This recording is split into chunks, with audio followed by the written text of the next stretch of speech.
thick black smoke that emerged from a burning building that served as habitat and a warehouse. After calling firefighters, the people struggled to save objects from the building and to quench the fire. Witnesses say the firefighting brigade from the airport showed up few minutes later, just in time to definitely put off the burning flames with the participation of the people in Kanyabasi, preventing huge material damage but also a loss of life. While there was more fear than harm in this incident for inhabitants of Kanyabasi, the cause of this fire outbreak is still unclear.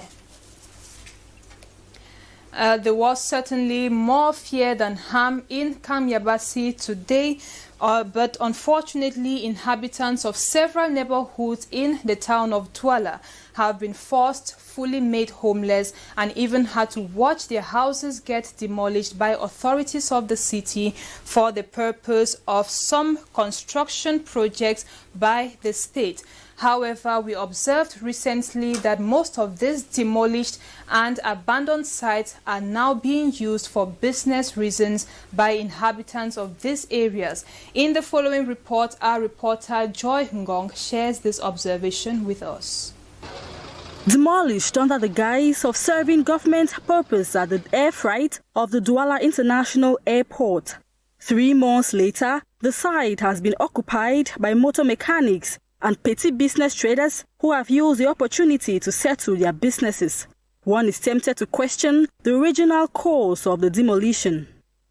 When people were building, especially in areas like this, the government was saying what was happening. They never reacted. They waited for people to build and stayed for some years before they came and destroyed. The demolition and abandonment of various sites by government has left heartbreaking consequences on the long-term inhabitants who suggest that government re-strategize its demolition policies. The government should look for another method of doing it. Either they stop people from doing it at the start, or when people are there, they look for another way to reconcile with the situation. The Douala International Airport is but one of the sites demolished and later abandoned in the city of Douala. Cameroon today joined the international community to commemorate the 3rd International Day for Creativity and Innovation. The UN, that is United Nations celebration this day, seeks to take a look at the exploit of creativity and innovation in the development of arts and culture, as well as in science and solutions to global challenges. Ate Bonaventure in the following write-up looks at this day and its objectives in details. The International Day for Creativity and Innovation aims to highlight the role of creativity in achieving the Sustainable Development Goals according to the United Nations. Innovation, creativity, and mass entrepreneurship can give new impetus to economic growth and job creation. World Creativity and Innovation Day is celebrated internationally each year on April 21st. This day was established by the United Nations to honor the creative and innovative activities of people around the world. The international feast encourages people to let go their creativity and use of ideas to make the world a better place to live than ever before.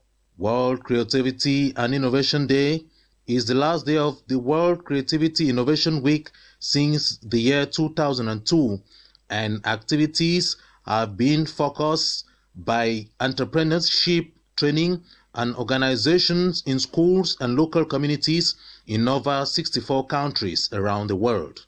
Commemorative activities emphasize on the importance of using one's imagination and unleashing a new way of thinking to create a decent life for all. This day is a goal and a reason for development for the creative community around the world, because it is time to put creativity at the helm of humanity, especially as the world is facing multiple crises, including the COVID-19 pandemic. You heard it right on our headlines tonight. The Cameroon's National Assembly Deputy Speaker, Honorable Emilia Monjowa Lifaka, is no more. She passed away in the town of Boya, that is in the southwest region of Cameroon. That was yesterday, April the 20th.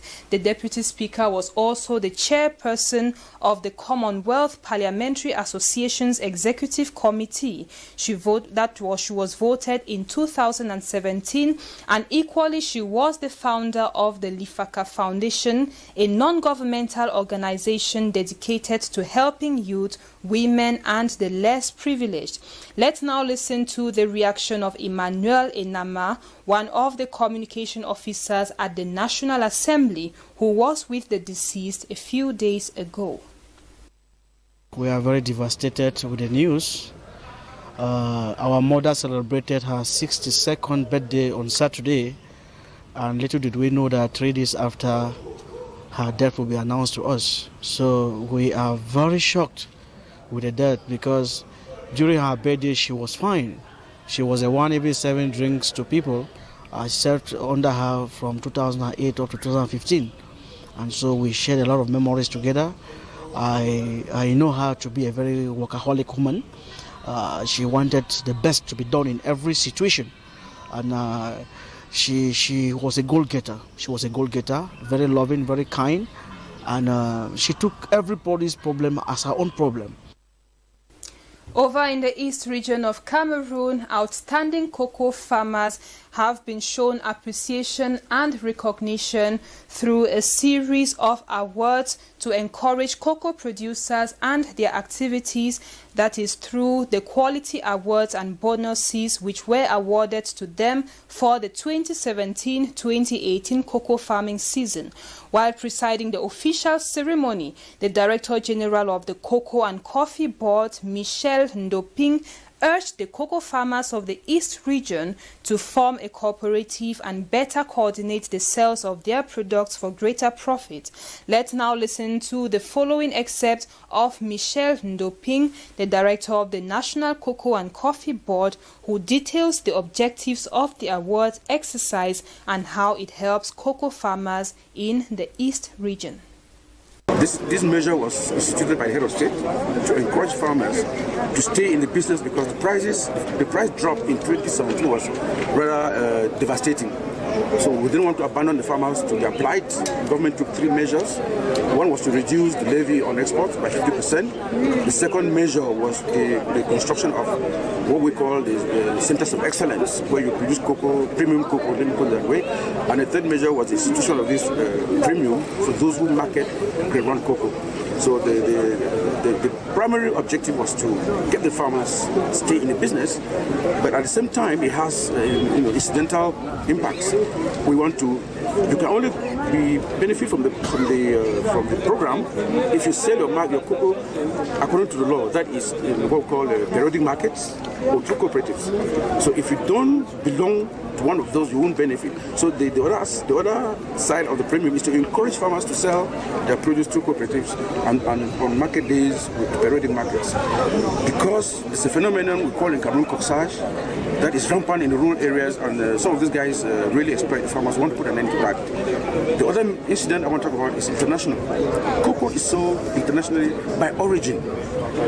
So we want to improve the perception of the international market of our own origin. We want to place Cameroon as one of the countries that produces quality cocoa. So it's a premium which is meant to give a bit of money to farmers, but actually the long-term impact can be very beneficial to the whole sector. We now take you to visit one of the most active food supply markets in the central region of Cameroon, notably in the town of Yaoundé. This is Marché Mvokmbi. What makes this market this active is the commitment and hard work of retailers commonly known as Bayam Selam.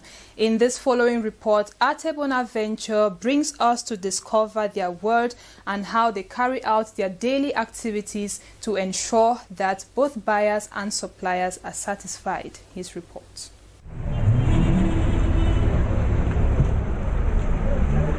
4 a.m. in Yaoundé, and Marché Mvokmbi is as busy as a beehive.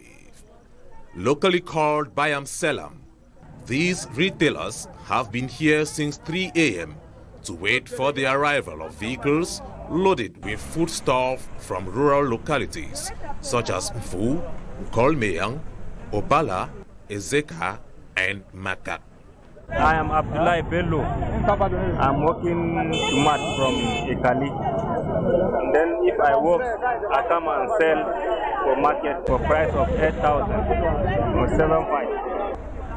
The farmers, after harvest, negotiate with transporters who bargain their transport fare depending on the distance and the nature of roads. I sell palm nuts, plantains, cocoyams, and any other food stuff that comes my way. The business is sometimes slow, and we may end up not selling anything. This market receives tons of plantains, tubers, fruits, and vegetables on a daily basis. The activity is not void of risk, as some of the women get assaulted. It's very risky to get up very early in the morning at 4 o'clock. It may be sometimes you can take a bike and someone can even took you to the porter and take your money. Despite all odds, their determination to support their families financially and guarantee food security in the city drives them through. That was a discovery of Marché Mvokmbi in the town of Yaoundé.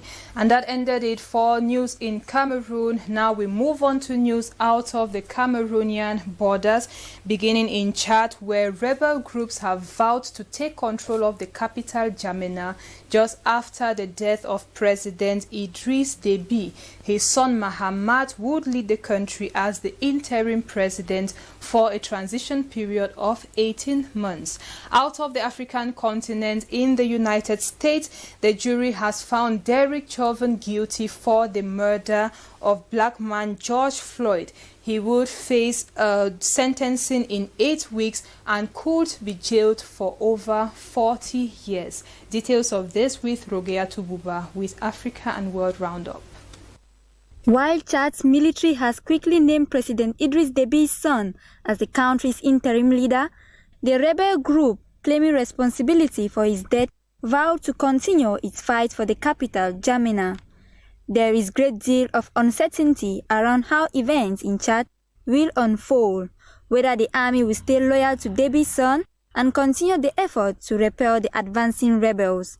Déby's 37-year-old son Mahamat is best known as a top commander of the Chadian forces, aiding a United Nations peacekeeping mission in northern Mali.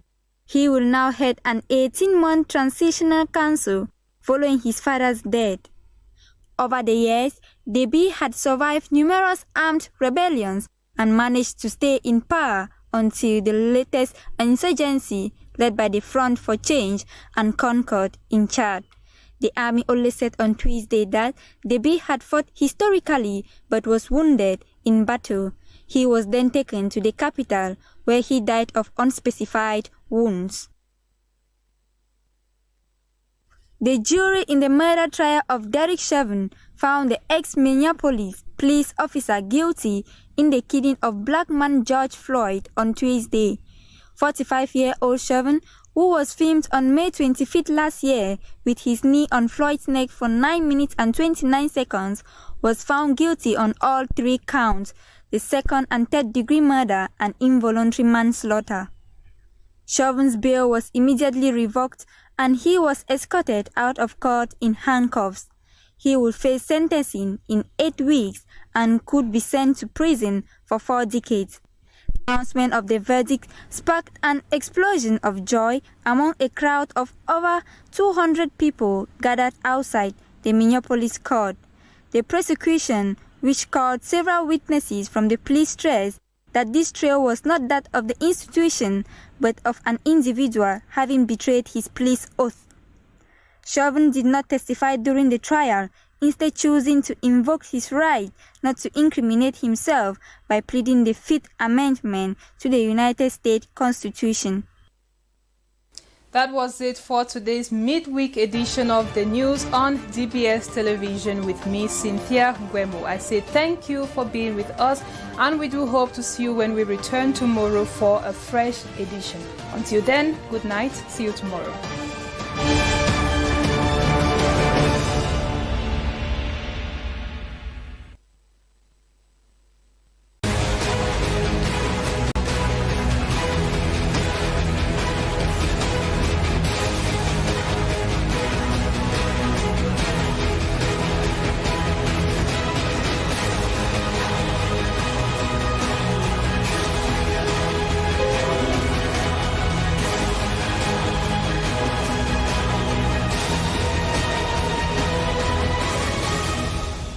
Midweek edition of Press Review, Wednesday, April 21, 2021. We begin with the government-owned Cameroon Tribune, talking about the death of the